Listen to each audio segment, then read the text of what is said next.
কওলুল কলব, কওলুল লিসান, আমালুল কলব, আল আমালুল জাওয়ারিহ।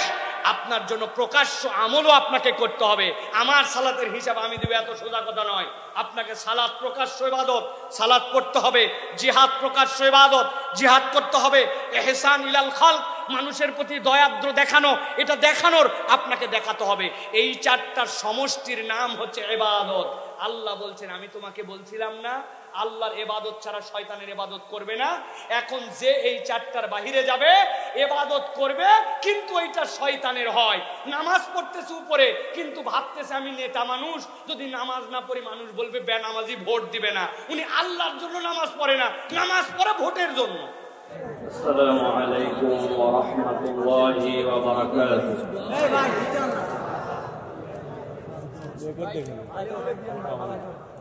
ইন্নাল হামদালিল্লাহ আলহামদুলিল্লাহি নাহমাদুহু ওয়া নাস্তাঈনুহু ওয়া নাস্তাগফিরুহু ওয়া নু'মিনু বিহি ওয়া নাতাওয়াক্কালু আলাইহি ওয়া নাউযু বিল্লাহি মিন শুরুরি আনফুসিনা ওয়া মিন সাইয়্যাতি আ'মালিনা।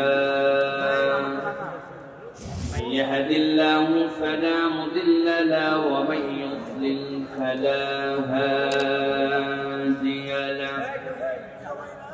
ওয়া আশহাদু আন লা ইলাহা ইল্লাল্লাহু ওয়াহদাহু লা শারীকা লাহু وأشهد أن سيدنا وحبيبنا وطبيب قلوبنا محمد الذي أرسله بالحق بشيرا ونذيرا وداعيا إلى الله بإذنه وسراجا فقد قال الله سبحانه وتعالى في كلامه المجيد وفي فرقان الحميد. أعوذ بالله من الشيطان الرجيم. بسم الله الرحمن الرحيم.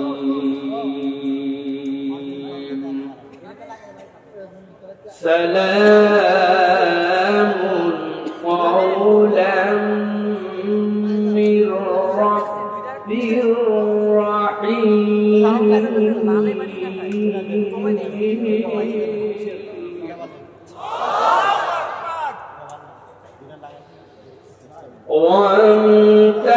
وامتازوا اليوم أيها المجرمون.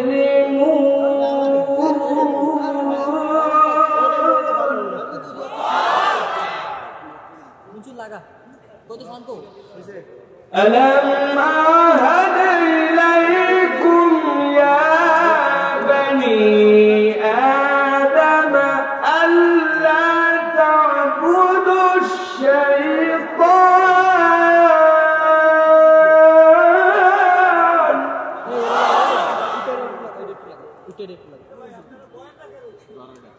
ألا تعبدوا الشيطان إنه لكم عدو مبين.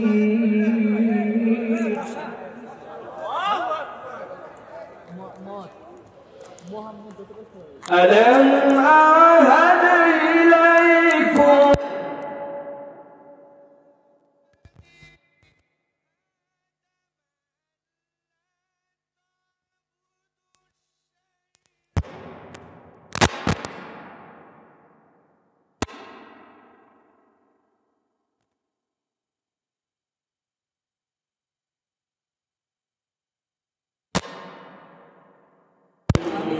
مبين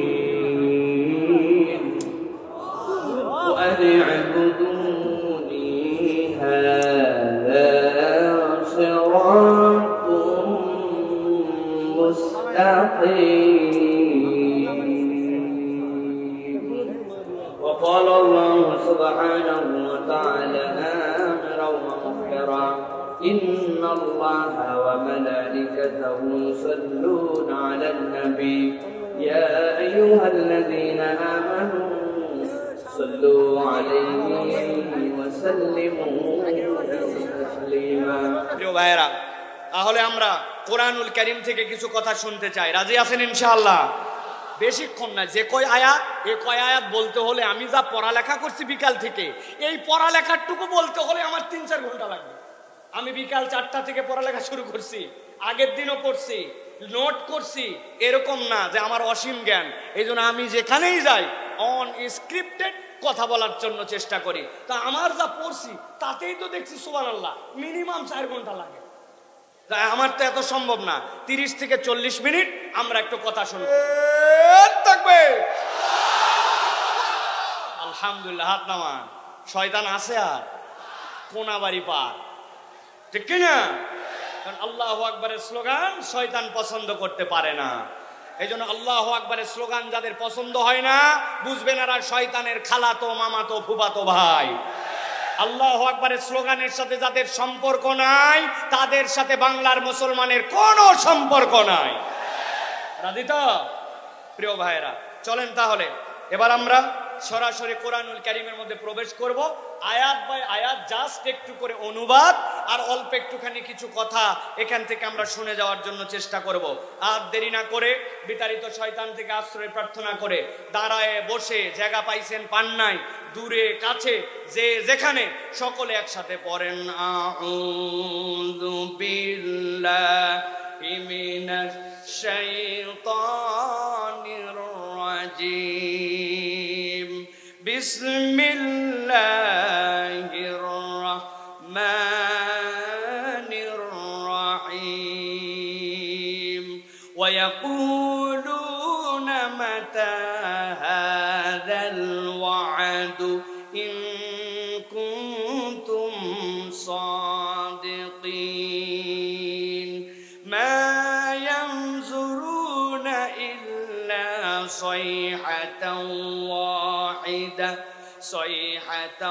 ওয়াহিদাতান তাখুযুহুম ওয়া হুম ইয়াখিসিমুন।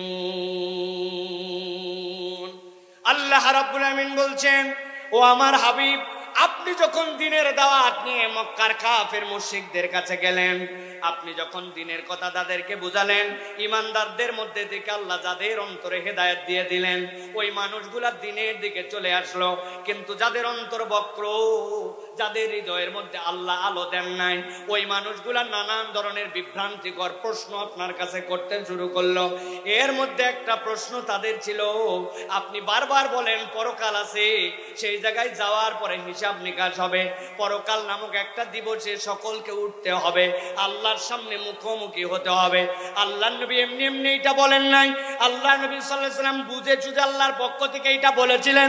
কেননা যদি পরকাল না থাকে, দুনিয়ার কোনো মানুষ প্রপারলি যেরকম তার প্রাপ্তিটা পায় না, সেরকম দুনিয়ার মানুষের যদি কোনো শাস্তিও হয়, তাহলে ওই শাস্তিটাও দুনিয়ার বুকে মানুষ প্রপারলি পায় না। কথাটা বোঝেন নাই? ঠান্ডা মাথায় বোঝেন।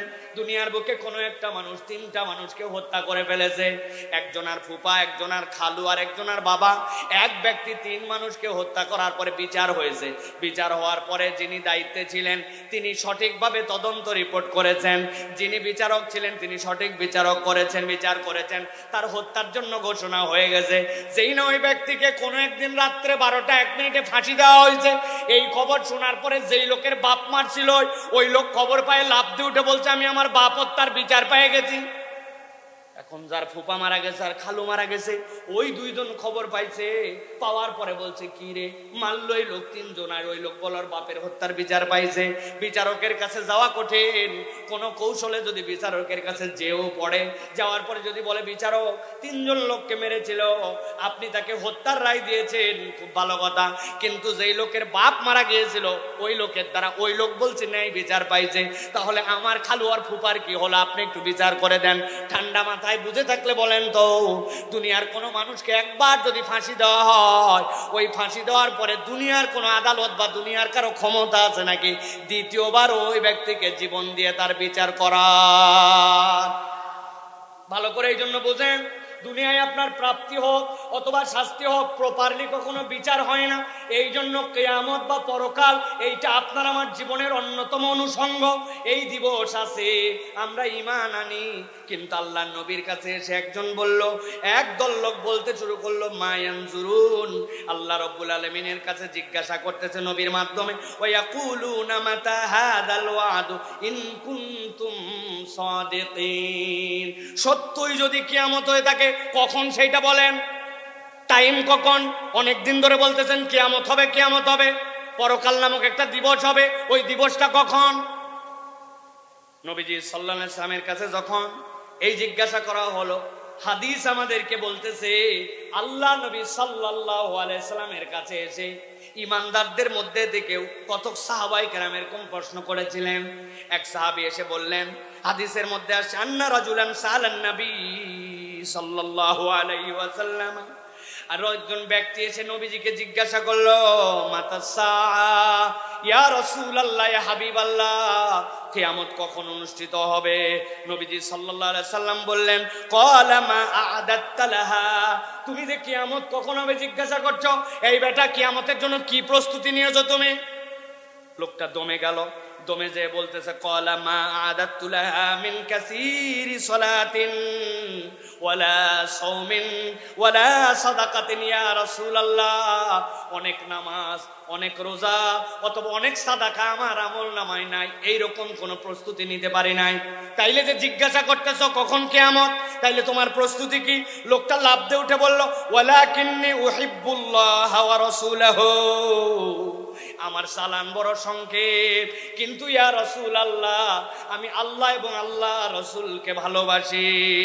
যেই না ওই লোক এই কথা বলেছে, আল্লাহ নবী বললেন, ক্বালা আনতা মা মান আহবাবতা, ও আমার সাহাবী, চিন্তা করো না, তুমি যাকে ভালোবাসো কিয়ামত তোমার তার সাথেই হবে। সুবহানাল্লাহ।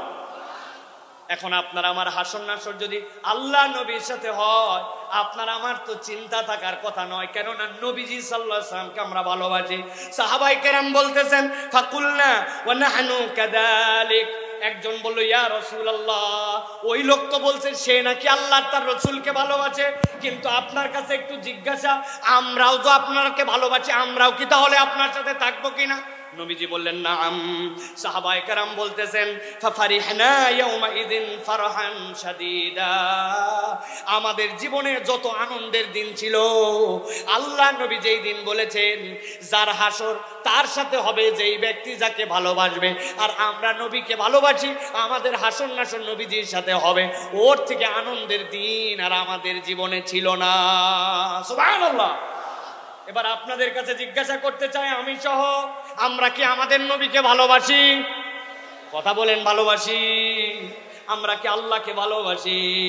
তাহলে আজকের মাহফিল সাক্ষী হোক যে আল্লাহর সাহাবীরা যেরকম, আল্লাহর নবীর সাহাবীরা যেরকম খুশি হয়েছেন যে তার সাথে নবীর হাসর নাসর হবে, আমরাও আশাবাদী আমাদের সাথে আমার নবীর হাসর নাসর হবে।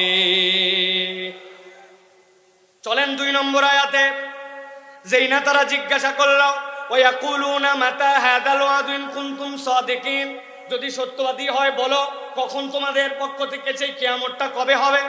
আল্লাহ বলছেন, মা ইয়ানজুরুনা ইল্লা সাইহাতান ওয়াহিদাতান তাখুযুহুম ওয়া হুম ইয়াখসিমুন, আল্লাহ বলছেন এমন একদিন কিয়ামত তোমাদের সামনে আসবে, এমন সময় তোমাদের সামনে কিয়ামত আসবে, তোমাদের সামনে হাজির হয়ে যাবে, একটা মাত্র শব্দ তোমাদের কাছে আসবে, মনে করতেছো কিয়ামত ঘটানো বোধহয় বিরাট কোনো ব্যাপার।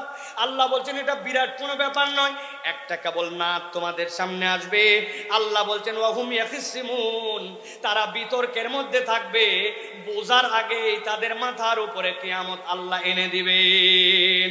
আল্লাহ বলছেন ফালা ইয়াস্তাতিউনা তাওসিয়াতাও ওয়ালা ইলা আহলিহিম ইয়ারজিউন। আল্লাহ বলছেন তোমাদের কিয়ামত এমন ভাবে এসে যাবে যে তোমরা যে ওসিয়ত করবে তোমাদের সন্তানের কাছে যে আমি একটা বিপদে পড়ছি, আমারে উদ্ধার করো, অথবা তোমার জন্য এই সম্পদ রেখে গেছি, তুমি এইটাকে ইউটিলাইজ করো, আল্লাহ বলছেন তারা ওসিয়ত করার সময় পাবে না, পরিবারে ব্যাক করে আসারও সময় পাবে না। মুফাসসিররা ব্যাখ্যা করছেন এর দ্বারা যে বান্দা তুমি যদি ইসলাম থেকে দূরে সরে থাকো, আল্লাহ থেকে গাফেল থাকো, তোমার উপরে যখন দ্বীন এবং ইসলামের বিরুদ্ধচারণ করতে করতে অন্তর যখন তোমার আল্লাহ দ্রোহী হয়ে যায়, তোমার উপরে এমন ভাবে মৃত্যু চলে আসবে তুমি আর তওবা করার সুযোগ পাবে না, তুমি তোমার পরিবারের কাছে ব্যাক করার সুযোগ পাবে না।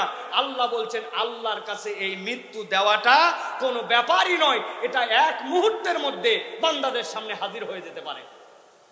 আল্লাহ রাব্বুল আমিন বলছেন ওয়ানুফিকা ফিস-সূরি ফাইদা হুম মিনাল আজদাসি ইলা রাব্বিহিম ইয়ানসিলুন। আল্লাহ রাব্বুল আমিন বলছেন তাদের সামনে যখন আল্লাহর পক্ষ থেকে একটা সুর মানে আল্লাহর পক্ষ থেকে একটা সিঙ্গার ফুৎকার দেওয়া হবে, ফাইদা হুম মিনাল আজদাস। আল্লাহ রাব্বুল আমিন বলছেন আজদাস এখানে শব্দটি হাদাস শব্দ থেকে, হাদাস মানে হচ্ছে কবর। আল্লাহ বলছেন ইলা রাব্বিহিম ইয়ানসিলুন, ওই বান্দারা মনে করতেছে কবরে আছে, মরে গেছে অথবা জীবিত আছে। আল্লাহ বলছেন এক সেকেন্ড দেরি হবে না, একটা নিনাদের দ্বারা তোমাদেরকে ধ্বংস করে দেওয়া হবে। আর একটা যেই না আল্লাহর পক্ষ থেকে সিঙ্গায় ফুৎকার হবে, আল্লাহ বলছেন ইয়ানসিলুন, এই মানুষগুলা এক মুহূর্ত দেরি হবে না, এই মানুষগুলা আল্লাহ রাব্বুল আলামিনের সামনে হাজির হয়ে যাবে। আল্লাহু আকবার। প্রিয় ভাইয়েরা, এই যে আল্লাহ রাব্বুল আলামিনের সামনে বান্দা হাজির হবে, পৃথিবীর মুফাসসিররা বলছেন হাসরের ময়দানে মানুষজনকে হিসাবের দিনে আল্লাহ রাব্বুল আলামিন চার ভাগে বিভক্ত করে আল্লাহর সামনে ইয়ানসিলুন করবেন, আল্লাহর সামনে নিয়ে আসবেন। বিভক্ত হবে কয় ভাগে? সংক্ষেপে বলছি কিন্তু এটা মুখস্থ রাখতে হবে। বলেন কয় ভাগে? এক নম্বর, সকল মানুষ একদল আল্লাহর সামনে উত্থিত হবে যারা বিনা হিসাবে আল্লাহর কাছে জান্নাতি হিসাবে উঠে যাবে। আল্লাহু আকবার। আরেক দল থাকবে যেই মানুষগুলা বিনা হিসাবে জাহান্নামে চলে যাবে। তিন নম্বরে, বিনা হিসাবে জান্নাত হবে না, কিন্তু ওই ব্যক্তিদের একটা হিসাব হবে, হিসাব করার পরে তাদেরকে জান্নাতে ঢুকানো হবে। আর একদল লোক হবে যাদের হিসাব হবে, হিসাব করার পরে ওই ব্যক্তিগুলাকে এরপরে জাহান্নামে নিক্ষেপ করা হবে। তাহলে আল্লাহ রাব্বুল আলামিন যে বললেন যে এই মানুষগুলা আল্লাহ রাব্বুল আলামিনের কাছে উত্থিত হবে, ওয়ানুফিকা ফিস-সূরি ফাইদা হুম মিনাল আজদাসি ইলা রাব্বিহিম ইয়ানসিলুন, তাহলে আল্লাহর কাছে দ্রুততর সময়ে তারা পৌঁছায় যাবে। এই পৌঁছানোর ধরন হবে কয়টা? কথা বললেন না ভাই, কয়টা? আমার কথা কি বুঝতে পারতেছেন ভাই? চারটা। তাহলে এক নম্বর শ্রেণী কি? বিনা হিসাবে যারা জান্নাতের মধ্যে চলে যাবে। সংক্ষেপ করে বলি, খেয়াল করেন। আল্লাহ রাব্বুল আমিন বলছেন এই বিনা হিসাবে জান্নাতি কারা হবে? ইল্লা মান তাবা ওয়া আমানা ওয়া আমিলা আমালান সালিহা ফাউলাইকা ইউবাদদিলুল্লাহু সাইয়্যাতিহিম হাসানাত ওয়া কানা আল্লাহু গফুরার রহিমা। আল্লাহ বলছেন এক শ্রেণীর লোক যেই মানুষগুলা আত-তাইব, যারা আল্লাহর কাছে সব সময় ক্ষমা চায়। আল্লাহর নবী বলতেছেন এই ক্ষমা চাওয়াটা এরকম যে কামাল্লা যামবালা, যে তার আমলনামায় কোনো গুনাহই নাই, গুনাহ ছিল কিন্তু এমন ভাবে আল্লাহর কাছে ক্ষমা চাইছে, আল্লাহ তার যাবতীয় গুনাহকে সওয়াব দ্বারা কনভার্ট করেছেন। কনভার্ট করে আল্লাহ রাব্বুল আমিন তার তওবা কবুল করে ওই ব্যক্তির মৃত্যু আর ওই ব্যক্তির জান্নাতের মধ্যে কোনো বাধা রাখেন নাই। সুবহানাল্লাহ বলেন। তাহলে বলেন তো ভাই, সবচেয়ে সহজ আল্লাহর কাছে জান্নাতে যাওয়ার উপায় কি? বিনা হিসাবে যাওয়া, ঠিক কি না? এখন আমাদের তো তওবা করার সুযোগ আছে না? আছে কি না? আছে। তাহলে এটা মুখস্থ রাখতে হবে যে বিনা হিসাবে জান্নাতীদের দলে আমরা অন্তর্ভুক্ত হতে চাই। আল্লাহ রাব্বুল আমিন বলতেছেন ওয়াল্লাযীনা ইউহাদুনাল্লাহ ওয়া লা ইয়াদউনা ওয়া লা ইয়াবুদুনা ইলাহান গায়রা। আল্লাহ যে বললেন কাদেরকে আল্লাহ রাব্বুল আলামিন বিনা হিসাবে জান্নাত দিবেন, মুফাসসিররা ব্যাখ্যা করছেন তোমাদের মধ্যে যারা আল্লাহকে এক হিসাবে ডাকবে, আল্লাহ রাব্বুল আলামিনের সাথে কাউকে শরীক করবে না, আর আল্লাহ ছাড়া কাউকে ইলাহ মানবে না, এই ঈমান আছে যাদের, রব্বুল আলামিন তাদেরকে বিনা হিসাবে জান্নাতে ঢুকাবেন। সুবহানাল্লাহ বলেন। 2 নম্বর শ্রেণী যাদেরকে আল্লাহ রাব্বুল আলামিন বিনা হিসাবে জাহান্নাম দিবেন, কারা তারা? আল্লাহ রাব্বুল আলামিন বলছেন ওয়ামান ইয়ারতাদিদ মিনকুম আন দীনিহি ফায়ামুতু ওয়া হুয়া কাফির ফাউলাইকা হাবিতাত আমালুহুম ফিদ দুনিয়া ওয়াল আখিরাহ ওয়া উলাইকা আসহাবুন নারি হুম ফিহা খালিদুন। আল্লাহ সূরা বাকারার 217 নম্বর আয়াতের মধ্যে বলছেন সাবধান হয়ে যাও, হিসাব ছাড়া জাহান্নামে চলে যেতে হবে। দুনিয়ার বুকে যেই মানুষগুলা ইসলাম পেয়েছিল, দিন পেয়েছিল, কিন্তু এই মানুষগুলা অতি পণ্ডিতি করে ইসলাম থেকে মুখ ফিরাই নিছে, আল্লাহর বিধান থেকে সরাই নিছে নিজেকে। আল্লাহ বলছেন যারা মুরতাদ হয়ে যাবে, আর ওই মুরতাদ যদি একবার কেউ হয় সে মৃত্যুবরণ করবে, তাহলে কাফের অবস্থায়। আল্লাহ বলছেন ফা উলাইকা হাবিতাত আমালুহুম ফিদ দুনিয়া ওয়াল আখিরাহ, আল্লাহ দুনিয়া আখিরাতে তার যত আমল আছে সবগুলাকে ধ্বংস করে দিবেন, আর এই ব্যক্তিগুলাকে রব্বুল আলামিন বিনা হিসাবে জাহান্নামের মধ্যে ঢুকায় দিবেন। অতএব দিনের বুঝ আসার পরে কখনো আল্লাহর দিক থেকে মুখ ফিরাই নেওয়া যাবে না। আমাদের অনেক মানুষ আছে আগে নামাজ পড়তে, এখন নামাজ পড়া বাদ দিয়ে দিছে, আগে ইসলাম পালন করতে, এখন ইসলাম পছন্দ করে না। এরকম মানুষ আছে কিনা? মুসলমানের ঘরের সন্তান কিন্তু ইসলাম পছন্দ করে না, ইসলামের পক্ষে যারা থাকে তাদেরকে পছন্দ করে না। উপরে উপরে ইসলাম ইসলাম বলে, কিন্তু অন্তরের মধ্যে ইসলামকে লালন করে না। এইরকম হাজার হাজার নামদারি মুরতাদ মুসলমান আছে। আল্লাহ বলতেছেন এই মানুষগুলাকে রব্বুল আমিন বিনা হিসাবে জাহান্নামে দিবে। নাউযুবিল্লাহ। আল্লাহ রাব্বুল আলামিন কুরআনুল কারীমের মধ্যে বলছেন দুনিয়ার মানুষ। এরপরে আরেক শ্রেণীর মানুষ আছে, যেই মানুষগুলা দুনিয়ার বুকে সওয়াব তার আমলনামা যেটা ওইটা সে ঠিক মতো হিসাব মিলাতে পারে নাই, মনে করছে অনেক আমল করেছে, আমল অনেক করার দ্বারা তার কোনো ফায়দা হয় নাই, বরং আমলটা অনেক করার থেকে আমলটা যদি তার এমন হয় যে আমলটা তার জন্য ভারী, তাহলে ওই ব্যক্তির ওই আমলটা আল্লাহ রব্বুল আলামিনের কাছে পছন্দনীয় হবে। কিন্তু ওই ব্যক্তির আমল করতেছে, কিন্তু নবীর তরিকাকে তারা ঠিক মনে করে নাই, নবীর পদ্ধতিকে পছন্দ করে নাই, আল্লাহর বিধানকে আগে মনে করতো ঠিক ছিল, কিন্তু এখন একটু শিক্ষিত হয়ে জ্ঞানী হয়ে মনে করতেছে আল্লাহর বিধান ছাড়াও তো দুনিয়া চালানো সম্ভব।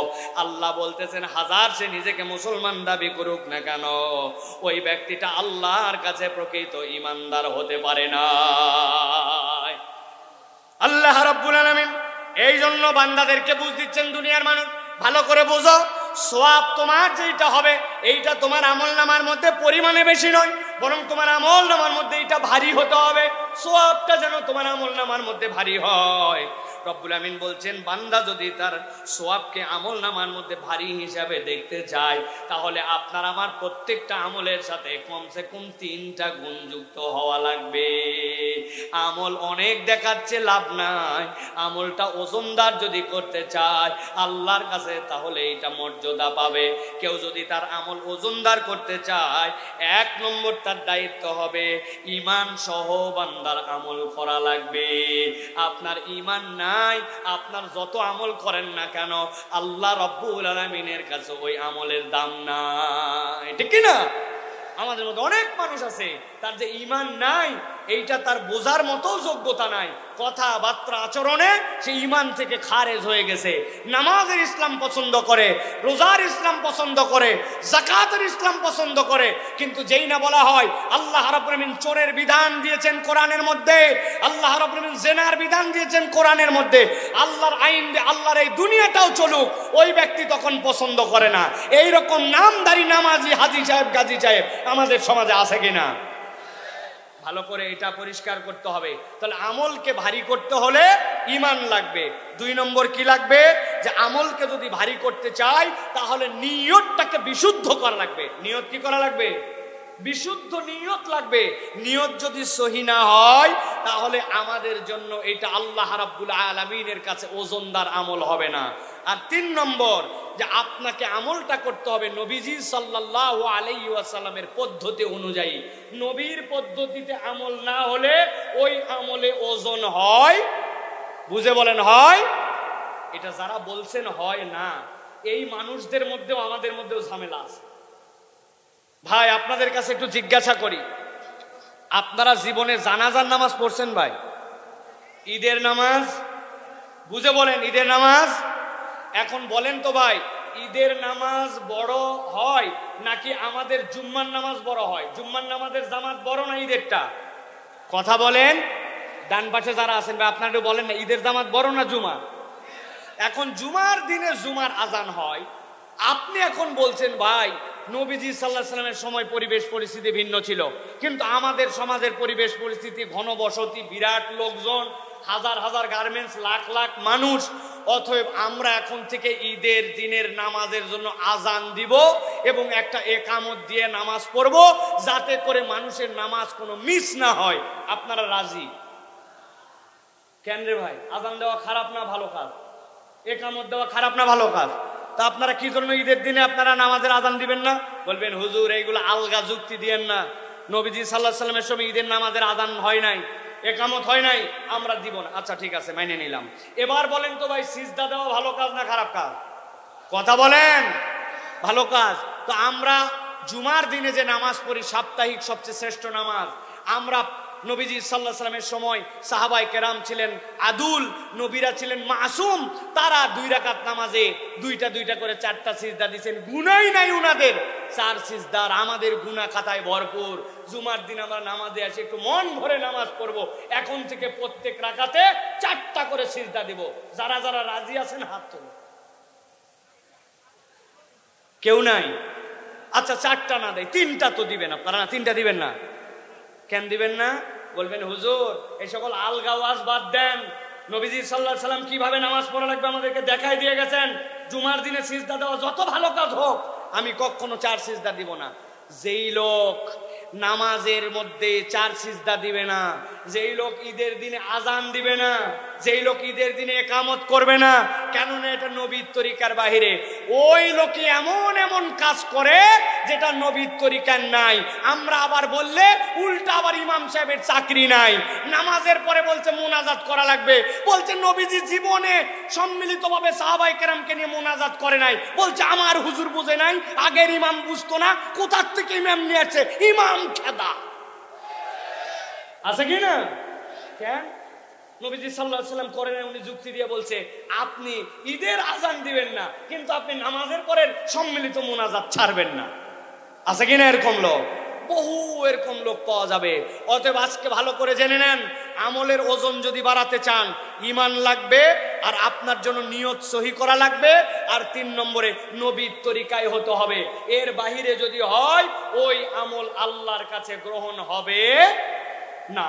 তাহলে আল্লাহ রাব্বুল আমিন বিনা হিসাবে এক দলকে জান্নাতে দিবেন, আরেক দলকে বিনা হিসাবে জাহান্নামে দিবেন।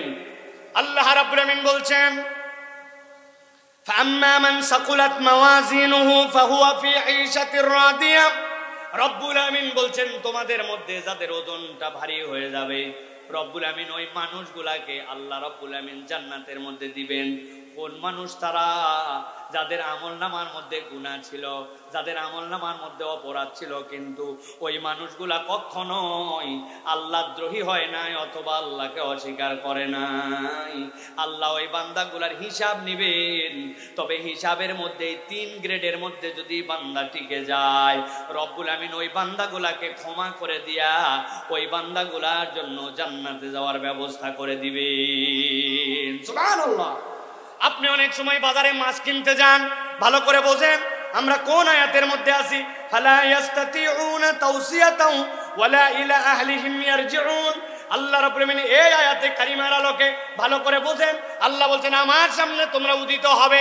এখন রব্বুল আমিন দেখছেন ওই বান্দার আমলনামার মধ্যে গুনাহ আছে, ওই বান্দার আমলনামার মধ্যে সওয়াবও আছে, কিন্তু রব তারপরেও কি হিসাবে তাকে ক্ষমা করে দিচ্ছেন। আপনি বাজারে গেছেন মাছ কেনার জন্য, যাওয়ার পরে বলছেন আমি তাজা মাছ ছাড়া কিনবো না। দেখবেন সুন্দর করে বাজারের মধ্যে এখন মাছগুলা পানির মধ্যে ভিজায় রাখে, পানির মধ্যে জেতা মাছ আছে, ঠিক কিনা? ওখান থেকে একটা মাছ আপনি উঠাইছেন, উঠায় বলছেন আমার জন্য ওজন করে দাও। যেই না ওজন করতেছে আপনি বলছেন ভাই ওজন যাই করো পানি যেন এর মধ্যে না যায়, পানি একটু কম দেওয়ার চেষ্টা করো। পানি কম দেওয়ার জন্য যেই না আপনি বলেছেন, তারপরেও যখন আপনি 2 কেজির মাছ নিবেন, ওর পেটের মধ্যে পানি, ওর ফুলের মধ্যে পানি, ওর মাথার মধ্যে পানি, আপনি না চাইলেও তার মধ্যে 20 গ্রাম 30 গ্রাম 40 গ্রাম পানি ওজনের মধ্যে গেছে। আপনি মাছ কিনছেন 1000 টাকা কেজি, কিন্তু আপনাকে বাধ্য হয়ে ওর সাথে পানিটাও কিনতে হয়েছে একই দামে, ঠিক না? আপনার আমার আমলনামায় গুনাহ আছে, অপরাধ আছে, কিন্তু আল্লাহ রাব্বুল আমিন বলছেন যার আমলনামাটা ভারী হবে, যার আমলনামাটার মধ্যে ওই বান্দাটা আল্লাহ রাব্বুল আমিনের প্রতি ঈমান বিশুদ্ধ রেখেছিল, ইখলাসের সাথে আমল করেছে, আর ওই বান্দাটা সব সময় যে আমলটাই করেছে ওই আমলটা আল্লাহ রাব্বুল আমিনের রাজি খুশি করার জন্য নবীর তরিকায় করেছে, ওই বান্দার গুনাহ থাকতে পারে, কিন্তু আল্লাহর কাছে যখন হিসাব হবে আর ওজন হবে, ওই বান্দার ওই অপরাধগুলা ওই পানির মতো ওই ভালো দামের সাথে ভালো ওজনের সাথে আল্লাহ রাব্বুল আমিন পার করে দিবে। আর একদল হবে এমন যাদের পানির পরিমাণ এত বেশি, মূল আইটেমই নাই। আল্লাহ বলছেন তাদের হিসাব করার পরেও ওয়া আম্মা মান খাফফাত মাওয়াজিনুহু ফাউম্মুহু হাওিয়া, ওই মানুষগুলার ওজন হালকা হয়ে যাওয়ার কারণে ওই মানুষগুলা ওই দিন বিপদে পড়ে যাবে। আল্লাহ রাব্বুল আমিন তাহলে কি বললেন? আল্লাহ রাব্বুল আমিন বললেন ওয়ানুফিকা ফিস-সূরি ফাইদা হুম মিনাল আজদাসি ইলা রাব্বিহিম ইয়ানসিলুন। আল্লাহর কাছে যেই না দ্বিতীয় ফুৎকার আওয়াজ আসবে, আল্লাহ বলছেন ওই মানুষগুলো আল্লাহর কাছে দৌড়ায় দৌড়ায় হাজির হয়ে যাবে। সাথে সাথে তারা কি বলতে শুরু করবে? আল্লাহ বলছেন ক্বালু ইয়া ওয়াইলানা মান বা'সানা মিন মারকাদিনা হাযা মা ওয়া'দার রাহমান ওয়া সাদাকাল মুরসালুন। ওই মানুষগুলাকে কবর থেকে যেই না তোলা হবে, মুফাসসিররা বলছেন কবর থেকে যেই না মানুষগুলা উঠবে, তারা কি কবরে খুব ভালো ছিল নাকি? না, কবরে ভালো ছিল না, কিন্তু কবর থেকে এর পরবর্তী যে স্টেপ, ওই স্টেপটা এত ভয়ঙ্কর হবে যে কবরে থাকা অবস্থাটাকে তার কাছে তখন মনে হবে এইটাই ভালো ছিলাম। সাথে সাথে লাফ দিয়ে উঠে বলবে এই আমাদের কি হলো, আমাদেরকে কে এখান থেকে জাগ্রত করলো, কে আমাদেরকে উঠাইলো? সাথে সাথে তাদের মুখ দিয়ে বের হবে হাযা মা ওয়াদার রহমান, আমাদের কাছে আমাদের দয়াময় প্রভু তো দুনিয়াতে ওয়াদা দিয়েই রেখেছিলেন, এরকম একটা দিবসের মুখামুখি আমাকে হতে হবে। আর বলা হচ্ছে ওয়া সাদাকাল মুরসালুন, দুনিয়ার বুকে যত পয়গম্বর প্রেরণ করা হয়েছে ওই পয়গম্বরগুলার কথাও তো সত্য। সুতরাং আজকের দিনে যারা হম্বিতম্বি করবে, আজকের দিনে যারা পরকালমুখী জিন্দেগি গঠন করবে না, ওই দিন যাওয়ার পরে ওই বান্দাগুলা নবীদের কথাও সত্য হিসাবে দেখতে পাবে, রহমানের ওই দিবস যে সত্য আল্লাহ সেইটাও তাদেরকে দেখায় দিবে। এই পর্যন্ত একটা পাঠ। মূলত এই জায়গাতে আল্লাহ সাদাকাল মুরসালুন যেটা বলেছেন এটা এই জায়গার কথা নয়, এটা সূরা ইয়াসিনের শুরুর দিকের কথা। ও যা রাজুলুম মিন আকসাল মাদিনা, মদিনার থেকে একদল লোক আসলো, 3 জনের কথা আল্লাহ বলেছেন, তারা পয়গম্বর ছিল, তারা যে বার্তা দিয়েছিল মানুষজন তাদেরকে অস্বীকার করেছিল। আল্লাহ বলছেন বান্দা ওই দিন যাওয়ার পরে তোমরা বুঝতে পারবা আল্লাহর কিয়ামত যেরকম সত্য, নবীর কথাগুলাও সেরকম সত্য। চলেন এবার বাকি কথাগুলোর দিকে আমরা একটু আগাই ধীরে ধীরে। আল্লাহ রাব্বুল আমিন বলছেন ইন কানাত ইল্লা সাইহাতান ওয়াহিদাতান ফাইদা হুম জামিউল লাদাইনা মুহদারুন।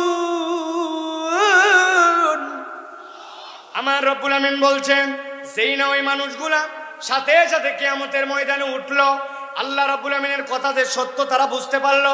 আল্লাহ রাব্বুল আমিন বলছেন তোমরা কি মনে করছো রব্বুল আমিনের কাছে তাদেরকে হাজির করা খুব কঠিন ব্যাপার? এর সাথে সাথে আল্লাহ তাদের কাছে হাজির করবেন। মুফাসসিররা ব্যাখ্যা করছেন কিয়ামতের দিনে কেউ হাসরের ময়দানে স্বেচ্ছায় যেতে যাবে না। রব্বুল আমিন তাদেরকে ফেরেশতাদের দ্বারা এবং এই ফুৎকারের দ্বারা সেই জায়গায় হাজির করায় দিবেন।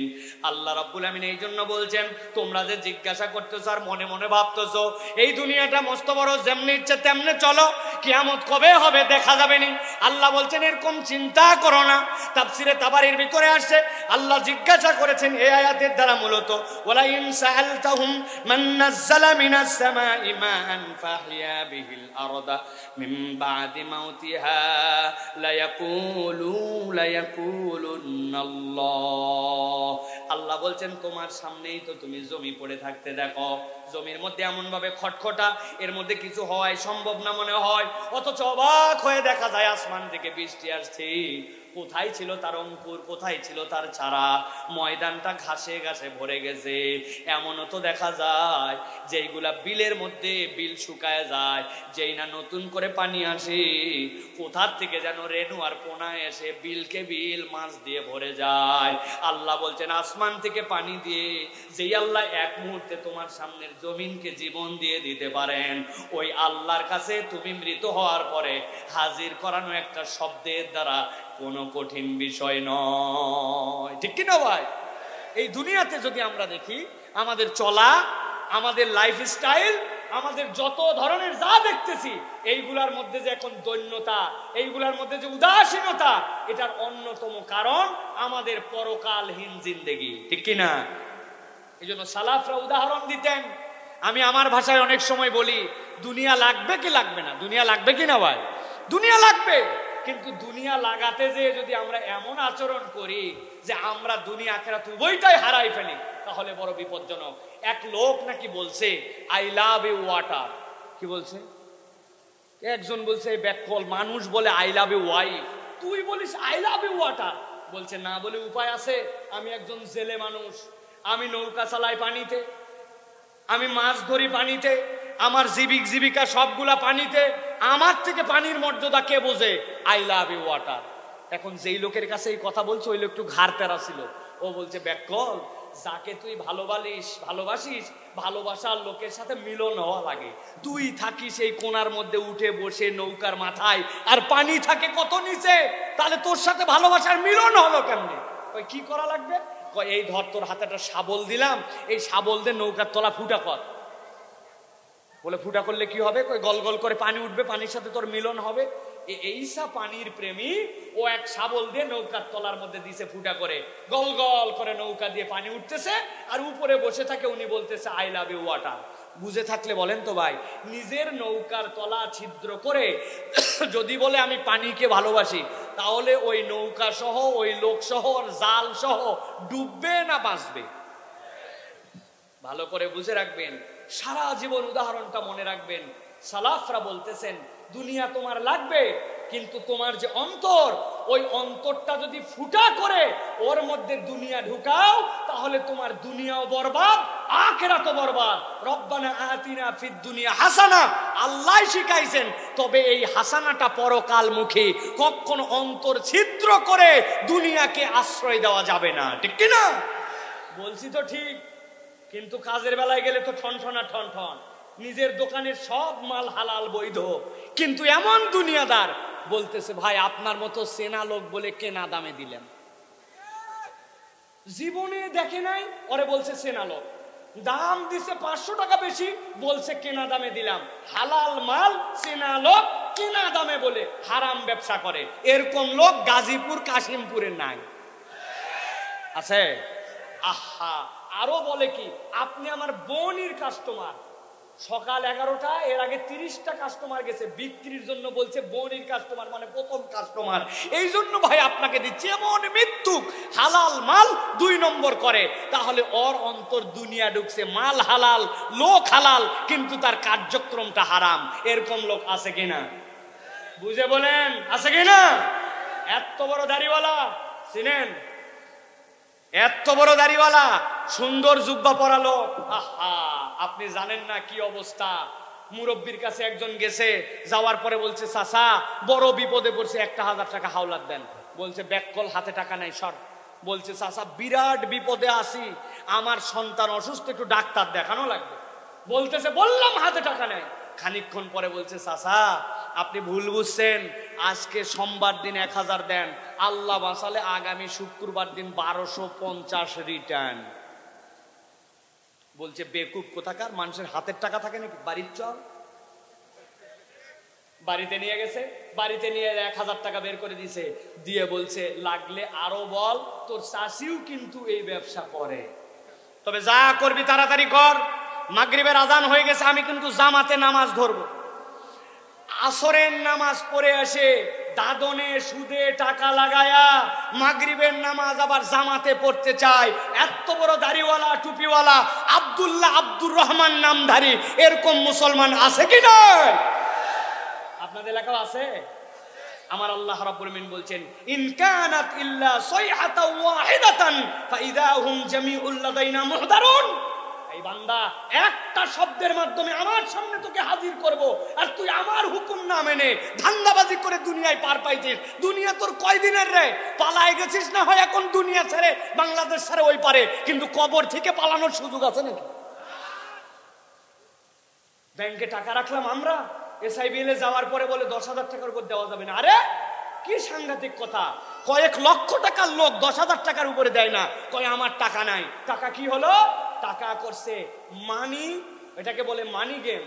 এক ব্যাংকের থেকে নিছে 50 কোটি টাকা, নিয়ে আরেক ব্যাংকে ওর 100 কোটি টাকার ঋণ আছে, ওইখানে 50 কোটি টাকা শোধ দিছে, দিয়ে বলছেন দেখছেন 100 কোটি টাকা আছে তাই কি 50 কোটি টাকা যখন তখন আপনাকে দিতে পারি, তো কি করা লাগবে? কয় আরো 200 কোটি টাকা দেন। কই যে বেটা 50 কোটি দিতে পারে, ওরা 200 কোটি দিলে সমস্যা কোথায়? ওই 200 কোটি নিয়ে আরেক ব্যাংকে 500 কোটি আছে, ওই জায়গায় মেরে দিছে 100 কোটি, দিয়ে বলছি রে বাবা রে বাবা, 100 কোটি রিটার্ন দিতে পারে, 500 কোটির লোক কোনো ব্যাপার না, কি করা লাগবে? কয় 2000 কোটি দেন। এরকম করে মানি গেম খেলে দেশের টাকা সবগুলা পাচার করে দিয়ে এখন দেশে নাই, মনে করছে বাপ রে বাপ দেশের বাইরে, ধরা ছোঁয়ার বাইরে। আল্লাহ বলতেছেন দেশের বাইরে হলেও আল্লাহর ধরা ছোঁয়ার বাইরে তুমি নও। আল্লাহর সামনে যেতে হবে কিনা ভালো করে বুঝেন। উদাহরণটা বুঝানোর জন্য বললাম, কারো প্রতি বিদ্বেষ থেকে বললাম না। ভালো করে চলেন, সামনের আয়াত 4টা আয়াত আর বলবো, গভীর মনোযোগে খেয়াল করেন। আল্লাহ বলছেন فَالْيَوْمَ لَا تُظْلَمُ نَفْسٌ شَيْئًا وَلَا تُجْزَوْنَ إِلَّا مَا كُنتُمْ تَعْلَمُونَ। ও আমার বান্দা, আল্লাহ রাব্বুল আমিন তোমাকে ধরবেন, কিন্তু মনে করো না ওই দিন কোনো ব্যক্তির প্রতি জুলুম করা হবে, ওই দিন কারো প্রতি জুলুম করা হবে না, হিসাব বরাবর করা হবে। আল্লাহ বলতেছেন ওয়ালা তুজজাউনা ইল্লা মা কুনতুম তা'মালুন, তুমি যা করছো রব্বুল আমিনের কাছে ওই দিন রিওয়ার্ড দিয়ে দেওয়া হবে। মাল্টিপ্যাপসের মাহফিল, আসমান থেকে টপ টপ করে বৃষ্টি পড়ছিল, বাড়ির মধ্যে যে শুয়ে পড়তে পারতাম, কিন্তু এই কোরআনকে মহব্বত করে মাঠের মধ্যে বসেছিলাম। আমার নবী বলছেন জান্নাতে যখন মানুষ যাবে, যাওয়ার পরে একদল লোক দেখার পরে বলবে ওরে ভাই তোমাকে তো আমি চিনতাম, কিন্তু জান্নাতে তোমার এত মর্যাদা কেমনে হলো? ওই মানুষগুলা বলবে ভাই জান্নাতে, একই জান্নাতে থাকার পরে আমার মর্যাদা কেন হয়েছে জানো নাকি? দুনিয়ার বুকে মাজালিসুল জিকির ছিল, কোরআনের মাজলিস ছিল, আমি দাঁতে দাঁত কামড়ায়া আমার সময়কে উপেক্ষা করে আমি কোরআনের মজলিসে বসতাম, আমি মাজালিসুল জিকিরে বসতাম, আল্লাহ আল্লাহ নবীর কথা যেখানে হতো ওই জিকিরগুলো আমি গ্রহণ করার চেষ্টা করতাম। আমার অন্য কোনো আমলে নয়, কেবল ওই সময় বিনিয়োগ করার কারণে রব্বুল আমিন আজকে আমাকে জান্নাতে এই মর্যাদা দিয়ে দিয়েছে। সুবহানাল্লাহ। আল্লাহ রাব্বুল আমিন এই জন্য বলছেন ইন্না আসহাবাল জান্নাতিল ইয়াউমা ফি শুগুলিন ফাকিহুন হুম ওয়াজওয়াজুম ফি যিলালিন আলাল আরাইকি মুত্তাকিউন।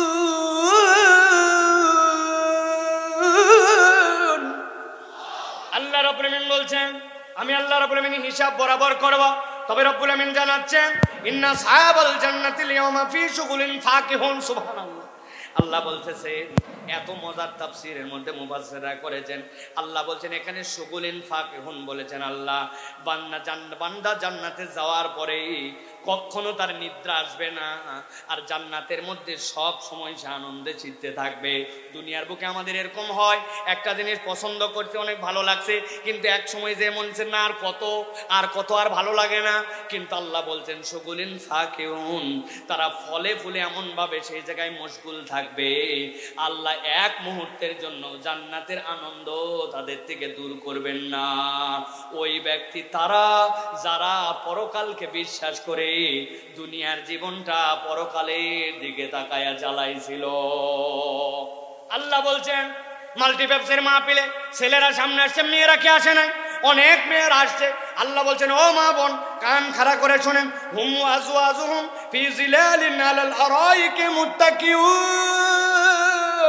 আল্লাহ বলবেন ওই জান্নাতে যাওয়ার পরে এরকম চেয়ার থাকবে, পাশাপাশি স্বামী স্ত্রী বসবে, জান্নাতের মজমা কায়েম হবে। আল্লাহ বলছেন তাদেরকে উচ্চ উচ্চ আসনের মধ্যে বসায়া রব্বুল আমিন তাদের স্ত্রীকে সেই জায়গায় দিয়ে দিবেন। কেবলমাত্র স্বামী নয়, কেবলমাত্র স্ত্রী নয়, আল্লাহ কোরআনের অন্য আয়াতে বলেছেন তুমি যদি তোমার পরিবার পরিজনকে ইসলামের উপর রাখতে পারো, আল্লাহ আমাদের পরিবার পরিজন গুলাকেও আল্লাহ রব্বুল আলামিনের জান্নাতে পাশাপাশি হাজির করে দিবেন। সুবহানাল্লাহ। এর মধ্যে ইউনিক হবে একদল, শুনবেন, ইউনিক হবে একদল। এইরকম লোকটা একটু খুঁজে নিয়েন। একদল লোক জান্নাতে যাওয়ার পরে জান্নাতে থাকবে, হঠাৎ করে একদিন ফেরেশতাদেরকে বলবো ফেরেশতা জান্নাতের মধ্যে আমার অমুক বন্ধুটাকে দেখতেছি না কেন, অমুক ওই কোথায়? সাথে সাথে বলবে সে তো জান্নাতে আসতে পারে নাই। আল্লাহকে বলতে শুরু করবে আল্লাহ আমার ওই দোস্তর সাথে আমার যে সম্পর্ক ছিল, জান্নাতে না আসলে আমার জান্নাতে ভাল লাগে না। রব্বুল আলামিন বলবেন জান্নাতের মধ্যে আসার পর আমার বান্দা মন খারাপ করে থাকবে, তার বন্ধু জান্নাতে আসতে পারে না, হতে পারে না। ফেরেশতা যাও যাও ওই বান্দাটাকে জাহান্নাম থেকে মুক্ত করে দাও। জাহান্নাম থেকে যেই না তাকে উঠানো হবে, জাহান্নামের মধ্যে লোকজন বলবে আরে এই লোকের তো কোনো ভালো আমল আছে আমাদের জানা নাই, অথবা এই লোক দুনিয়ার বুকে অনেক কিছু করছে এরকম তো জানা নাই, এই লোক তারপরেও জাহান্নাম থেকে কেমনে মুক্তি পায়? সাথে সাথে ফেরেশতারা তাদের কাছে বলবে ওই লোকটার একটা বন্ধু জান্নাতে গেছে, জান্নাতে যাওয়ার পরে সে জান্নাতে তার দোস্তকে খুঁজেছে, বন্ধুকে খুঁজেছে, মিস করেছে। ওই জান্নাতে মিস করার কারণে আল্লাহ রব্বুল আলামিন এই জাহান্নামী বান্দাকেও মাফ করে জান্নাতে ঢুকায় দিয়েছে। কত বন্ধু খুঁজলাম, কত লোকের সাথে ঘুরলাম, কোন লোকটা আমাকে জান্নাতে যায় খুঁজবে, এইরকম মানুষকে আমি এখন পর্যন্ত চুজ করতে পারলাম না। আমার সম্পর্ক বেনামাজির সাথে, আমার সম্পর্ক বিড়িখোরের সাথে, আমার সম্পর্ক গিবতওয়ালার সাথে, আমার সম্পর্ক আলেম ওলামার সাথে না, আমার সম্পর্ক এমন কোন নেককার মানুষের সাথে নয়। কত মানুষের কল্যাণে আমি আগায় আসি, কিন্তু আমার অমুক বন্ধুটা আল্লাহকে পছন্দ করে, নবীর কথা বলে, ইসলামের পথে চলে, বিপদে পড়ছে, আপনি একটু সাধ্যের মধ্যে ঝাঁপায় পড়ছেন, আল্লাহ আপনাকে দিয়েছেন।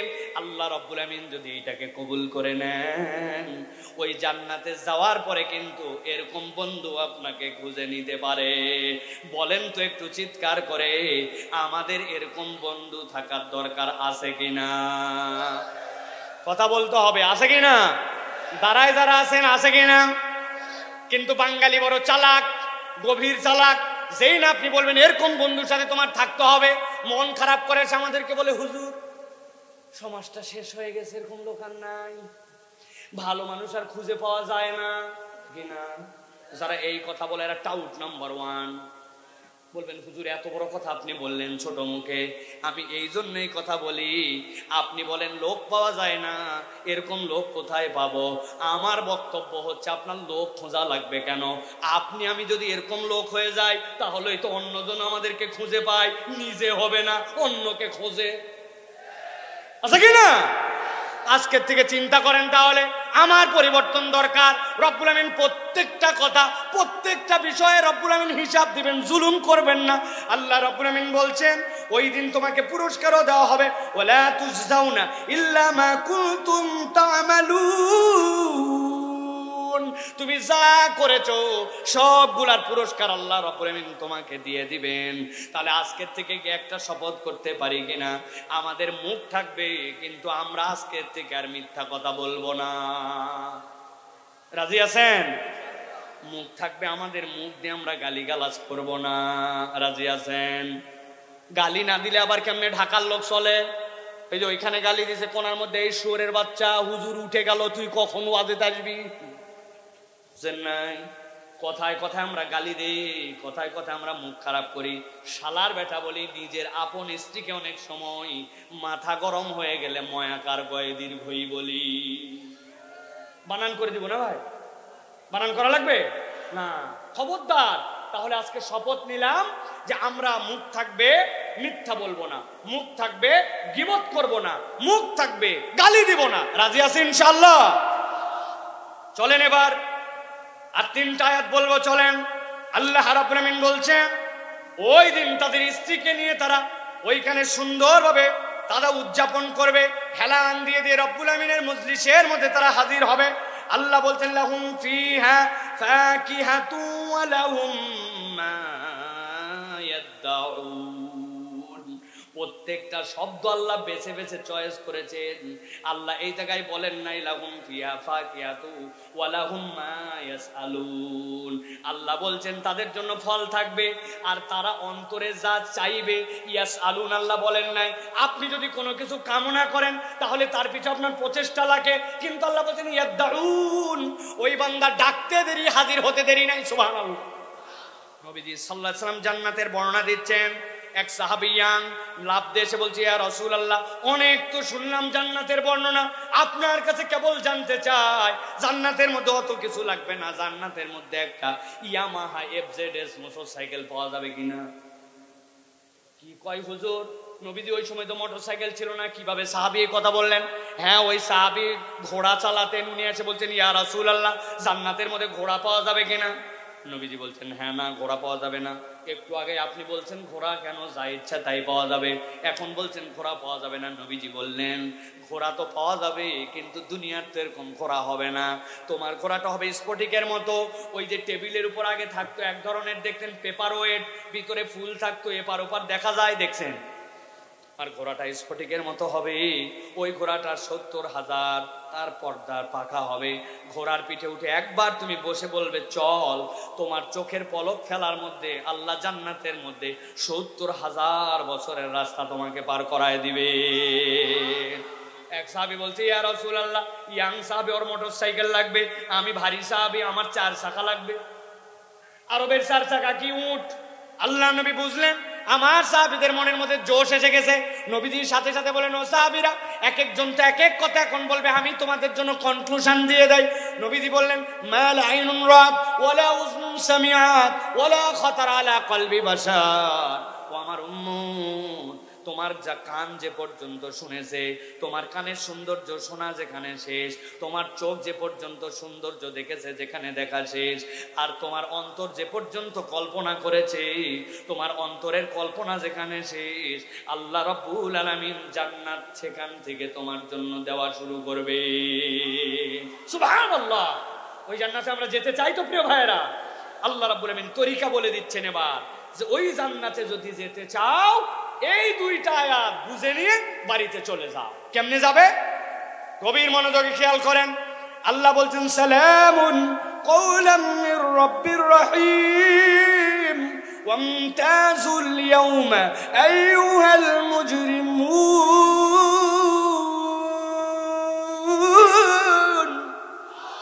আল্লাহ এবার জান্নাতে যাওয়ার আগে হাসরের ময়দান, যে হাসরের ব্যাপারে জিজ্ঞাসা করছিল কবে হবে, আল্লাহ বলছেন একটা নিনাদ দিয়ে ধ্বংস, আরেকটা নিনাদ দিয়ে জাগ্রত, আরেকটা নিনাদ দিয়ে সবগুলোরে হাজির করছি। আল্লাহ বলছেন এখন সালামুন কওলাম মির রাব্বির রহিম, রাহিম রবের পক্ষ থেকে সালাম। আল্লাহ স্বয়ং সালাম দিয়ে বলবেন, এই ফেরেশতারা কাজে নামো, ধরো। ফেরেশতারা কাজে নামো। ফেরেশতারা সবগুলো রেডি হয়ে গেছে, ধরো বলছেন আল্লাহ। কাদেরকে ধরো? আল্লাহ বলছেন ওয়ামতাজুল ইয়াওমা আইয়ুহাল মুজরিমুন। দুনিয়ার বুকে অপরাধী আর ভালো বান্দা সবগুলা ওসমিস করেছিল, কিন্তু ওই দিন যাওয়ার পরে আল্লাহর নেককার বান্দা আর বদকার বান্দাদেরকে আল্লাহ আলাদা করে দিবেন। আল্লাহু আকবার। নামাজ কম পড়ছে আর বেশি পড়ছে, আল্লাহকে মানছে আল্লাহকে মানে নাই। সকলেই সূর্যের রশ্মি পেয়েছে, সকলেই অক্সিজেন পেয়েছে, আল্লাহ রাব্বুল আলামিন কম করেন নাই। কিন্তু আল্লাহ বলবেন আজকে আলাদা করো, ওয়ামতাজুল ইয়াওমা আইয়ুহাল মুজরিমুন, আজকে যারা মুজরিম তাদেরকে আলাদা করো, আর আজকে যারা ভালো বান্দা তাদেরকে আলাদা করে দাও। এরপর আল্লাহ রাব্বুল আলামিন জিজ্ঞাসা করবেন আপনাদের কাছে, আমাদের কাছে আল্লাহ রাব্বুল আলামিন জিজ্ঞাসা করাচ্ছেন। মুফাসসিররা ব্যাখ্যা করছেন সালামুন কাওলাম মির রাব্বির রাহিম বলার নাম কারণ কি? আল্লাহ নিজেকে রাহিম রব বললেন কেন? আল্লাহ রাব্বুল আলামিন ওই দিন ঈমানদারদেরকে স্পেশাল নিয়ামত দিয়ে আলাদা করবেন। আর আল্লাহ যখন আলাদা করবেন মুজরিমদের কাছে তখন জিজ্ঞাসা করবেন আলাম আহাদ ইলাইকুম ইয়া বানি আদম আল্লা তা'বুদুশ শাইতান ইন্নাহু লাকুম আদুউম মুবিন। আল্লাহ কি জিজ্ঞাসা করছেন? আমার শেষ আয়াত, গভীর মনোযোগ দেন, ঠান্ডা মাথায় বোঝেন। আল্লাহ বলছে আলাম আহাদ ইলাইকুম, আমি কি তোমাদের কাছ থেকে এই ওয়াদা নিয়েছিলাম না? আমি কি তোমাদের কাছে এই বার্তা পরিষ্কার করি নাই? আমি কি তোমাদেরকে জানাই নাই? কি জানাই নাই? আল্লাহ রাব্বুল আলামিন বলছেন আল্লাহ তা'বুদুশ শাইতান, তোমরা খবরদার খবরদার কেউ শয়তানের উপাসনা করবে না। আমি জিজ্ঞাসা করব, একটা জবান বন্ধ থাকবে না, সবগুলা মুখ দিয়ে উচ্চারণ করতে হবে। বলেন তো আমরা এখানে কেউ শয়তানের ইবাদত করি? সবাই বলেন না শয়তানের ইবাদত করি। এবার জিজ্ঞাসা করব, বলেন তো যারা আমাদের হিন্দু ভাই আছে সনাতন ধর্মাবলম্বী, ওরাও যে পূজা পার্বণ করে, ওদেরকে যায় যদি বলেন তোমরা কি শয়তানের ইবাদত করো, হিন্দুরা কি বলবে নাকি শয়তানের ইবাদত করে? যদি খ্রিস্টান ভাইদের কাছে যায় বলেন তোমরা যে চার্চে যাও তোমরা তুমি আর শয়তানের ইবাদত করো, ও কি স্বীকার করবে আমি শয়তানের ইবাদত করি? তাহলে মুসলমানও বলতেছে আমি শয়তানের ইবাদত করি না। আবার যেই ব্যক্তি খ্রিস্টান সেও বলে শয়তানের ইবাদত করি না, আবার যেই ব্যক্তি হিন্দু বলে সেও শয়তানের ইবাদত করি না। কিন্তু আল্লাহ বলতেছেন আলাম আহাদ ইলাইকুম ইয়া বানি আদম আল্লা তা'বুদুশ শাইতান, আমি তোমার কাছে প্রতিশ্রুতি নিয়েছিলাম তুমি শয়তানের উপাসনা করবে না, কিন্তু আজকে তোমার আমলনামায় শয়তানের ইবাদত পাওয়া গেছে।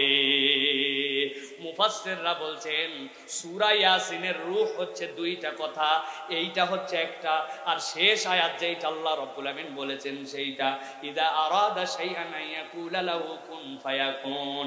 ইয়াসিন অনেক বড় কিন্তু ইয়াসিনের মূল কথা দুইটা, তার মধ্যে একটা হচ্ছে আল্লাহ তা'বুদুশ শাইতান, শয়তানের উপাসনা তোমরা করবে না। আমরা কেউ বলি না শয়তানের উপাসনা করি, কিন্তু আল্লাহ বলছেন শয়তানের উপাসনা হয়। এর দ্বারা বোঝা যায় আমাদের কাছে অনেকের কাছে ইবাদতের কনসেপ্টটাই ক্লিয়ার নয়, ঠিক কি না? ইবাদত কাকে বলে? এক মিনিট গভীর মনোযোগে বুঝেন।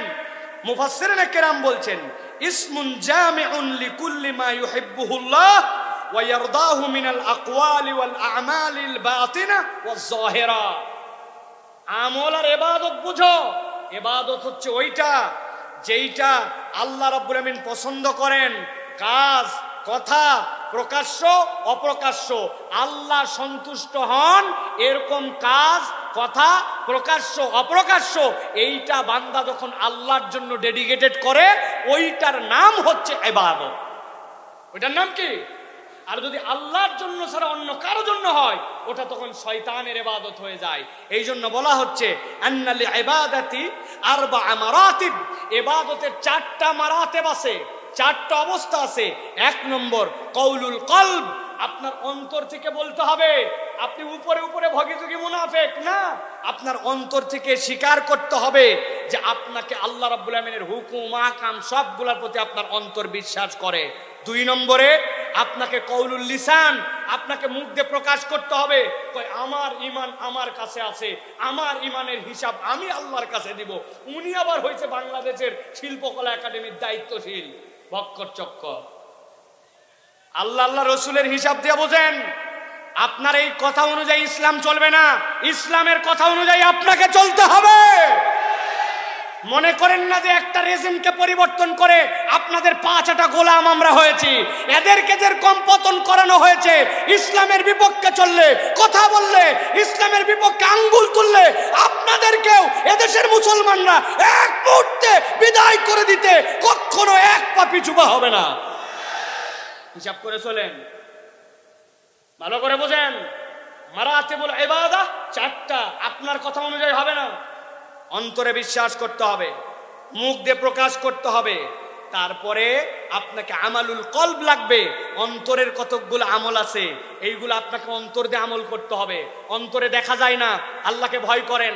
অন্তরে দেখা যায় না, আল্লাহর প্রতি আপনি আশা করেন। অন্তরে দেখা যায় না, আপনি দ্বীনের প্রতি ইখলাস নিয়ে কাজ করেন।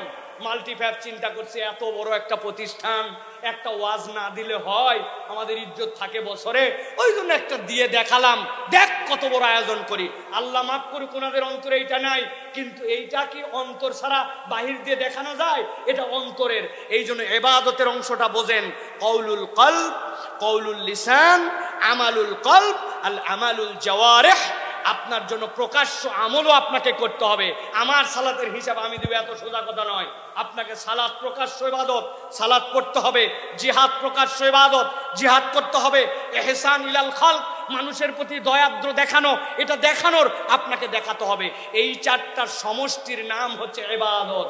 আল্লাহ বলছেন, আমি তোমাকে বলছিলাম না আল্লাহর ইবাদত ছাড়া শয়তানের ইবাদত করবে না? এখন যে এই 4টার বাহিরে যাবে, ইবাদত করবে কিন্তু এটা শয়তানের হয়। নামাজ পড়তেছে উপরে, কিন্তু ভাবতেছে আমি নেতা মানুষ, যদি নামাজ না পড়ি মানুষ বলবে বেনামাজি, ভোট দিবে না। উনি আল্লাহর জন্য নামাজ পড়ে না, নামাজ পড়ে ভোটের জন্য। তাহলে ওইটা কি ইখলাস থাকলো না? তাহলে আপনি বিশ্বাস করছেন, কওলুল কলব আছে, আপনার কওলুল লিসানও আছে, কিন্তু আপনার ইখলাস হয়নি আমলের মধ্যে। অতএব আমালুল জাওয়ারিহ এবং আমালুল কলব, এই জিনিসটা বুঝে নিতে হবে। আল্লাহ রাব্বুল আলামিন এই জন্য বলছেন, আলাম আহাদ ইলাইকুম ইয়া বানি আদম আল্লাহ তা'বুদুশ শাইতান। খবরদার, শয়তানের ইবাদত করা যাবে না।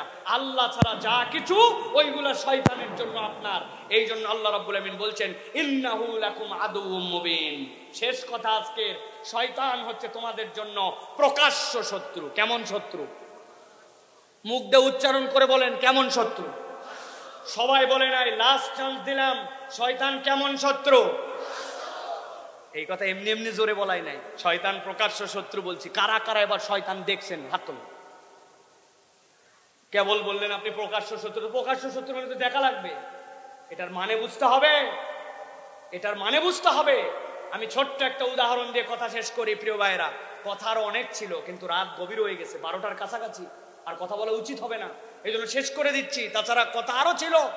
রাসূলুল্লাহ সাল্লাল্লাহু আলাইহি ওয়াসাল্লামের সাহাবী থেকে আলামা আহাদিলাইকুম, এরপরে আল্লাহ রাব্বুল আলামিন যে বলেছেন ওয়ানি ইবুদুনি হাযা সিরাতুল মুস্তাকিম, হযরত আয়েশা সিদ্দিকা রাদিয়াল্লাহু তাআলা আনহা কোরআনের 10টা আয়াত দিয়ে এই আয়াতের তাফসীর করছেন। আমি তো লিখে আনছিলাম, কিন্তু অত দূর যাব না। শয়তান প্রকাশ্য শত্রু মানে কি? মানেটা বোঝেন। আপনার এলাকায় পুকুর ছেঁচে, মাঝে মাঝে পুকুর ছেঁচে না ভাই, পুকুর ছেঁচেছে, মাছ টাছ ধরার পরে এরপরে লোকটার মন বড়, মেজবা ভাইয়ের মতো ধরেন দিলদরিয়া মানুষ, বিরাট বড় পুকুর, চিন্তা করছে বহুত মাছ পাইছি, এখন কাদা আর কাদা পুরাটা। বুঝে থাকলে বলবেন, এখানে বিভিন্ন জায়গার বাংলাদেশের মানুষ আছেন, পুকুরে আর কোনো পানি নাই, মাছও চোখে দেখা যায় না, খালি কাদা ক্যাতক্যাতা। বলেন তো এখনো কিছু মাছ ধরা বাকি আছে না? না বাবা, সবাই জানে দেখি কি মাছ আছে ভাই। বান মাছ, শোল আছে কিছু, টাকি আছে কিছু, গুছি আছে কিছু, কথা বলেন।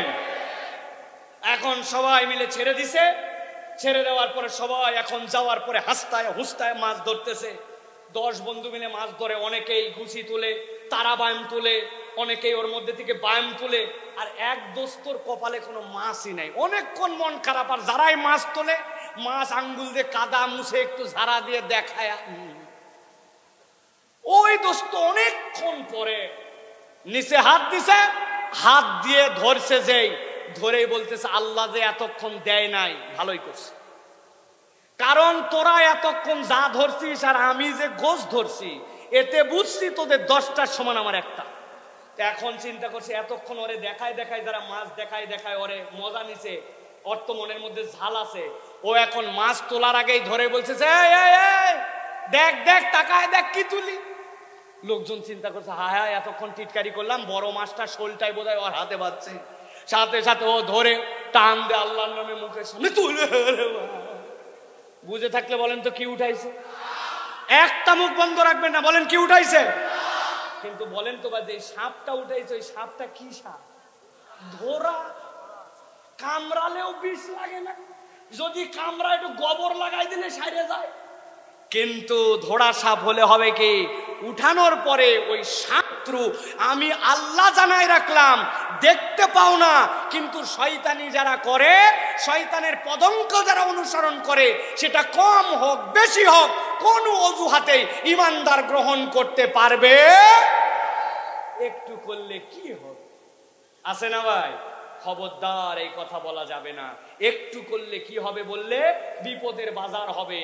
মিউজিক বাজায়, বিয়ে শাদীতে অনুষ্ঠান হয়, মুরব্বী হাজী সাহেব তার বাড়ির থেকে আসার পরে বলছে, হাজী সাহেব আপনার বাড়িতে যাওয়ার পরে শুনতেছি খালি ডিস্টি ডিস্টি ডিস্টি ডিস্টি। কি ব্যাপার? বলতেছে, বাবা তোরও বেটি আছে, তোরও বিয়ে দেওয়া লাগবে, আর 2টা দিন সহ্য কর, বাচ্চা কাচ্চা মানুষ পরে। আছে কিনা? আপনি কোনো অজুহাতে এটা করতে পারবেন না, তাহলে আপনি শয়তানের পদাঙ্ক অনুসরণ করলেন। মনটা খারাপ, স্যাড, এই জন্য কানের মধ্যে হেডফোন লাগায়া উনি ডিস্টি ডিস্টি শুনতেছে। মন খারাপ থাকলে গান শোনা জায়েজ আছে তো? বয়স কম হলে তো দাড়ি কাটা যাবে না ভাই? এখনো বয়স পাকাপোক্ত হয় না, নামাজ বাদ দেওয়া যাবে তো না? ব্যবসায়িক স্বার্থে মিথ্যা কথা তো একটু বলা যাবে না? খবরদার, ইন্নাশ শাইতানা লাকুম আদুউম মুবিন। ওই শয়তান ধোঁকা দিয়া তোমাকে জাহান্নামে নিয়ে যেতে চায়, অতএব শয়তানের ধোঁকায় আমরা যেতে চাই না। আল্লাহ বলছেন, ওয়ানি'বুদুনি হাযা সিরাতুম মুস্তাকিম। তোমরা আল্লাহ রাব্বুল আমিনের সিরাতুল মুস্তাকিমের পথ অনুসরণ করে নাও। যুবক ভাই, 1 মিনিট একটু সময় নাই, 1 মিনিট একটু সময় নাও। ওয়ানি'বুদুনি হাযা সিরাতুম মুস্তাকিম বুঝো। মোবাইলটা বের করছি, মাল্টিফ্যাপসের মাহফিলে আসবো, কোন দিক দিয়ে ঢুকবো? গুগল অন করলাম। গুগল অন করে যেই না আমি সার্চ দিচ্ছি, আমাকে বলতেছে ফার্স্ট আপনি আপনার যে লোকেশন আছে লোকেশনটা সিলেক্ট করেন। লোকেশন সিলেক্ট না করলে আমি কেমনে বুঝবো আপনি কোথায় যাবেন? ফাইন, আমি আমার লোকেশন সিলেক্ট করলাম দারুস সালাম। আপনাকে এরপরে বলতেছে হোয়ার ইউর ডেস্টিনেশন, আপনি ডেস্টিনেশন লেখেন, আমি লিখলাম মাল্টিফ্যাপস। এবার আমার এখানে চলে আসছে ডাইরেকশন। আপনি ডাইরেকশনে যেই না ক্লিক করবেন, সাথে সাথে আপনাকে রাস্তা দেখাবে। আসেন দারুস সালাম, যাবেন মাল্টিফ্যাপস, আপনার রাস্তা একটা গাজীপুর দিয়া, আরেকটা সন্ধ্যা দিয়া, আরেকটা ভিতর দিয়ে জামসিং দিয়া। জামসিং এর রাস্তাটা আজকে আপনার জন্য ঝানজট কম, এখানে সময় লাগবে কম, অতএব সিলেক্ট করবেন, আপনি এই জায়গায় আসবেন। বলেন তো ভাই, গুগল অ্যাপস ব্যবহার করে আমরা এই রকম ভাবে চলাফেরা করি কিনা? মুরব্বীরা হহ করেন না, আপনার মাটন মোবাইল, আপনি আন্দাজে কি হহ করতে? ইয়াংরা শেষ কথা বুঝো ভাই, ওয়ানি'বুদুনি হাযা সিরাতুম মুস্তাকিম। আল্লাহ বলতেছেন, বান্দা কোরআন খোলার পরে তুই কি বলছিস? ইয়াকা না'বুদু ওয়া ইয়াকা নাস্তাঈন। আল্লাহ বলেন, বল তুই কোথায় আছিস?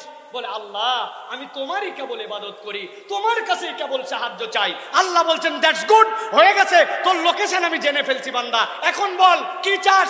ইহদিনাস সিরাতাল মুস্তাকিম। আল্লাহ আমি সরল সঠিক রাস্তা চাই। আরে বেটা, রাস্তা তো অনেকগুলা, কোন দিক দিয়ে যাবি? যেই দিক দিয়ে নিরাপদ, যেই দিক দিয়ে সহজে যাওয়া যায়, শর্টকাট, ভুল হলে আল্লাহ মাফ করে দেয়, কোন পথ? আল্লাহ বলছেন সিলেক্ট কর, ইয়াকা না'বুদু ওয়া ইয়াকা নাস্তাঈন, ইহদিনাস সিরাতাল মুস্তাকিম সিরাতাল্লাযীনা আন'আমতা আলাইহিম। ওই রাস্তা দেখান যেই রাস্তায় নবীরা চলেছেন, সিদ্দিকরা চলেছেন। আল্লাহ বলতেছেন, আর ওই রাস্তা দেখান না ইহুদি নাসারা যেই পথে গেছে। কোন বান্দা যদি কায় মনোবাক্যে একবার বলে শয়তানের উপাসনা করি না আর ইহদিনাস সিরাতাল মুস্তাকিম, আল্লাহ ওই বান্দাকে হেদায়েতের রাস্তা দেখানো নিজের উপরে দায়িত্ব বানায় নেন। সুবহানাল্লাহ। আজকের থেকে শপথ হোক, 1 বছর পরে হয়তো আপনাদের সাথে দেখা হবে, আমরা শয়তানের পদাঙ্ক অনুসরণ করব না। ছোট হোক বড় হোক, মোবাইল দেখতে খারাপ একটা অ্যাপস চলে আসছে, অ্যাড চলে আসছে, মুসলমান চোখ সরাই ফেলছে, সরাই অন্যদিক সরাইছে, যে ফেসবুক চলাতেই হয়, দেখলাম না এটা, চোখ বন্ধ করে ফেলছি। আল্লাহ দেখবেন এইটা শয়তানের ছোট থেকে ছোট কোন রকম সে পদাঙ্ক অনুসরণ করে না। আমরা কি শপথ নিতে পারি আল্লাহর পথে চলবো, শয়তানের পথ বর্জন করব? ইনশাআল্লাহ, ইনশাআল্লাহ। মনে থাকবে প্রিয় ভাইয়েরা, অনেক কথা কিন্তু এর মধ্যে বলা হয়ে গেছে। আল্লাহ রাব্বুল আমিন যেন আমাদেরকে আল্লাহর পথে অটল অবিচল থাকার তৌফিক দান করে।